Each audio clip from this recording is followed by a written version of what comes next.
Good morning అండి అందరికీ. ఇది మేము పూణేలో ఉంటున్న ఇల్లు. అది మా దేవుని గుడి అండి. ఈ దేవుని గుడి ఏంటి ఇలా ఉందనకండి ప్లీజ్. మాకున్న ప్లేస్లో మేము అలా అరేంజ్ చేసుకున్నాం అంతే. ఇది బెడ్రూమ్ అండి. బెడ్రూమ్లో మాకు కావాల్సిన సామాన్లన్నీ కూడా పెట్టుకున్నాము. ఇది బెడ్రూమ్ అండి. ఇప్పుడు మీకు చూపించేది హాల్ అండి. హాల్లో కూడా ఎటువంటి ఫర్నిచర్ ఉండదు. మేము తీసుకున్న ఇంట్లో ఎటువంటి ఫర్నిచర్ అనేది లేదండి. అలా అని చెప్పి రెంట్ చాలా తక్కువ అనుకున్నారు. 15,000 పే చేస్తున్నాం, 15K పే చేస్తున్నాం ఈ ఇంటికి. ఇది కిచెన్ అండి. కిచెన్లో ఏంటో బాత్రూమ్ పెట్టారు వీళ్ళు. అది కూడా combined bathroom, attached bathroom. And ఈ కిచెన్లో బాత్రూమ్ ఏంటనేది నాకు ఇప్పటివరకు అర్థం కాలేదు. ఇక్కడ ఎలా చూసినా అలాగే ఉన్నాయి. ఇది కిచెన్ అండి. కిచెన్లో కూడా ఎటువంటి ఫర్నిచర్ అనేది లేదు. సో మనం ఉన్న దాంట్లోనే అడ్జస్ట్ అవ్వాల్సి ఉంటుంది.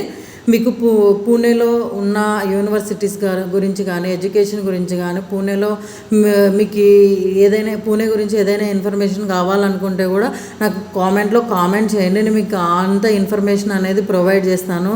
Please subscribe.